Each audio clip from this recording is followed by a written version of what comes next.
السلام عليكم ورحمة الله وبركاته. اهلا بيكم في فيديو جديد. النهاردة ان شاء الله هعمل معاكم الايس كريم. لسه مكملين في سلسلة الايس كريم. بجد الايس كريم محتاجين اليومين دول، الجو حر. جو بصراحة لا يطاق. بجد هيعجبكم جدا الايس كريم، جربوه هيرطب عليكم في الحر اللي احنا فيه، والاولاد بيحبوه جدا. عملته بطريقة حلوة جدا هتعجبكم جدا، بمكونات بسيطة، مكونات موجودة في كل بيت، مش هتحيركم ولا هتتعبكم ولا هتكلفكم اي حاجة، اقتصادية جدا. تمام كده، يلا نشوف وصفتنا ونقول بسم الله. اللهم صل وسلم وبارك على سيدنا محمد وعلى اله واصحابه اجمعين. لايك وشير للفيديو. يا ريت الاول مره يشرفني باشتراك ويفعل الجرس على الكل علشان يوصله كل جديد من فيديوهاتنا. يلا نشوف مقاديرنا ونقول بسم الله. معانا هنا نص كيلو حليب، تمام، او لبن. معانا 3 معالق من اللبن البودر. معانا كيس نسكويك. معانا معلقه جيلاتين. معانا معلقتين كبار عسل جلوكوز. معانا نص كوبايه من السكر، تمام، سكر حبيبات عادي. معانا كوبايه من الكريم الشانتيه الخام. تمام كده يا حبايبي. هقوله تاني، معايا نص كيلو من الحليب. معايا معلقتين كبار من اللبن البودر علشان بس يعزز الطعم معانا. معانا نص كوباية سكر، كوباية كريم شانتيه. معانا كيسين فانيليا، كيس نسكويك، معلقة جيلاتين. قلنا ايه تاني؟ اللهم صل على سيدنا محمد. المهم هكتب لكم المقادير كلها في صندوق الوصف عشان ايه ما ننساش اي حاجة. بدأنا كده، نزلنا حبايبي هنا على الحليب كده علشان ندوب السكر. تمام، وهننزل بالكريم الشانتيه اهو. تمام كده. هنبدأ نضرب برضو، وهننزل معلقتين اللبن البودر. خلاص، معلقتين اللبن البودر. لو ما عندكيش لبن بودر خلاص مش مشكلة، مش هيجرى اي حاجة. تمام كده. معانا معلقة الجيلاتين، هنحط عليه ربع كوباية من المية اهو. هندوبها ونسيبها على جنب كده اهو زي ما انتوا شايفين كده.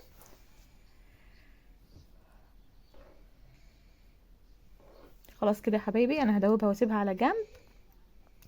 تمام كده يا حبايبي كده. انا نزلت بالسكر والحليب وضربتهم حلو، بعد كده نزلت بكريم شانتيه واللبن البودر، ونزلت كمان بمعلقتين من عسل الجلوكوز. وهبدأ اضرب مكوناتنا كلها دي زي مع بعض كده حلو. تمام كده يا حبايبي. معانا كمان هنا كيسين من الفانيليا، تمام، او ربع معلقة صغيرة من الفانيليا. تمام كده. هبدأ اضرب كده حلو زي ما انتوا شايفين اهو. تمام يا حبايبي، هضرب كده حلو.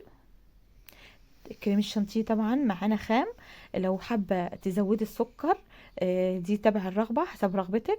لو عايزة تقلليه حسب رغبتك برضو. انا حطيت نص كوباية، انتي ممكن تحطي ربع كوباية، ممكن تحطي تلت كوباية، ممكن تحطي كوباية، براحتك حسب الرغبة.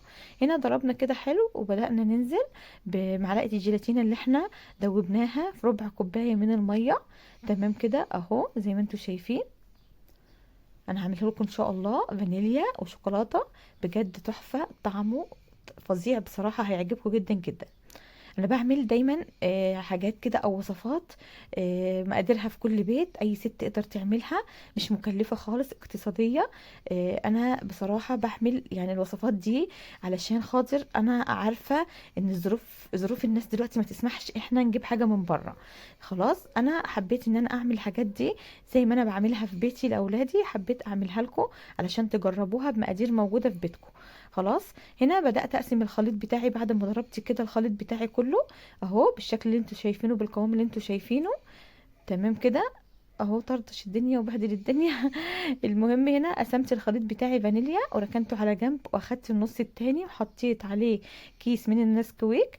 تمام، لو انتي مش حابه النسكويك ممكن تحطي كاكاو خام، ممكن تحطي صوص شوكولاته، ممكن تحطي نوتيلا، اللي يريحك اعمليه. بدات اضرب كده تمام زي ما انتوا شايفين اهو. بدات اضربه حلو.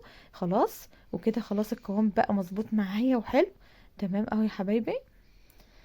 تمام، انا هغطي كده البولات بتاعتي دي او العلب بتاعتي دي وهحطها في الفريزر مش اقل من 6 ساعات يا حبايبي. ممكن تعملوها من بالليل وتسيبوها لتاني يوم الصبح. خلاص اهي. تمام كده. انا هغطيها كده وهحطها في الفريزر لتاني يوم. انا بصراحة كنت كده دلوقتي كنت بعملها بالليل، وتاني يوم قدمتها لكم. خلاص اهو هسيبها كده في الفريزر. الوصل معايا لحد هنا ما ينسانيش في اللايك، حط اللايك فضلا وليس امرا. اللايك بيرفع الفيديو، اكتبوا لي كومنتات حلوه ترفع من الفيديو برضو فضلا وليس امرا. يا ريت مش مشترك يشترك، اكيد هكون سعيده بوجوده معايا، هيشرفني وعلى دماغي. اشتركوا في القناه وفعلوا الجرس على الكل علشان يوصلكم كل جديد اول باول من فيديوهاتنا. هنا بدات كده خلاص طلعتهم من الفريزر اهو. طلعت كده الايس كريم بتاع الفانيليا والشوكولاته من الفريزر، وبدات كده اقدمه معاكم زي ما انتوا شايفين كده. هي معلش المعلقه الايس كريم زي ما انا قلت لكم الاولاد لعبوا بيها فبعافيه شويه، هتلاقوها حتى دلوقتي بتلعب في الايس كريم. بصوا بصوا بتلعب ازاي، بصراحه جننوها. الحمد لله ربنا يحفظهم يا رب. اهو انا قدمت معاكم كده الايس كريم، بصوا شكله بصوا جماله. ممكن تحط عليه صوص شوكولاته، ممكن تحط عليه صوص فراوله، ممكن تحط عليه صوص من صوص التوت اللي يريحكم. الاطعمه اللي انتوا حابينها اعملوها، حلوه جدا جدا، طعمه بجد تحفه. انا مسرعه الفيديو علشان ما يطولش عليكم وتزهقوا مني. جربوه بنفس الطريقه وان شاء الله يعجبكم. انتظروني في فيديوهات جديده حلوه. اشوفكم على خير، اشتركوا في القناه وفعلوا الجرس على الكل.